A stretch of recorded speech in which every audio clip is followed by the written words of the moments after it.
ആദ്യം ഒരു മക്കാറാക്കിയ ഒരു സംഭവമാണ് ഇൻഡിഗോ 5 മണിക്കൂർ ഓൾറെഡി ലേറ്റ് ആക്കി.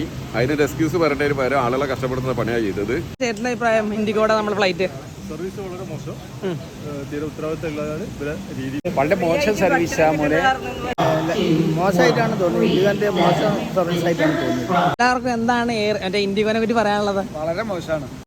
ഇൻഡിഗോയിലെ ഒരു റെഗുലർ കസ്റ്റമർ ആയിരുന്നു ഞാൻ. പക്ഷേ ഇന്നലത്തോടുകൂടി എൻ്റെ മനസ്സ് മാറി. കാരണം എൻ്റെ മൗറീഷ്യസിലേക്ക് വന്ന ഈ ട്രിപ്പാണ്. ഒരു ട്രാവൽ കാരിയർ ആയിട്ടുള്ള ഒരു എയർലൈൻസ് മാത്രമാണ് ഇൻഡിഗോ. അപ്പോൾ അവരുടെ സ്റ്റാഫിന് എന്താണ് ചെയ്യേണ്ടത്? ആ ട്രാവൽ ഡോക്യുമെൻറ്റ്സ് ചെക്ക് ചെയ്യുക, അതുമായിട്ടുള്ള ബന്ധപ്പെട്ട കാര്യങ്ങളാണ് ചെയ്യുന്നത്. പക്ഷേ ഇമിഗ്രേഷനിലുള്ള ആളുകൾക്കോ അല്ലെങ്കിൽ മൗറീഷ്യസിലുള്ള ആളുകൾക്കോ ഇല്ലാത്ത ഉത്കണ്ഠതയും ആകുലതയുമാണ് ഈ ബാംഗ്ലൂരിൽ നിന്നുള്ള ഇൻഡിഗോയുടെ സ്റ്റാഫിനുള്ളത്. അതിൽ പ്രധാന കാരണം എന്ന് വെച്ച് കഴിഞ്ഞാൽ അവിടെയുള്ള ആളുകൾക്ക് ഒരു ഇൻ്റർനാഷണൽ ട്രാവൽ പോകുന്നതിനെ പറ്റി ഒരു ചെറിയ ധാരണ പോലും ഇല്ല. ഇതുവരെ ഒരു എക്സ്പീരിയൻസും ഇല്ലാത്ത, പുതിയതായിട്ട് തുടങ്ങിയതാണെന്ന് പറയുന്നു. അതിൻ്റെ എല്ലാ പ്രശ്നങ്ങളും ആ ബാംഗ്ലൂരിലുള്ള ഇൻഡിഗോ സ്റ്റാഫിനുണ്ട്.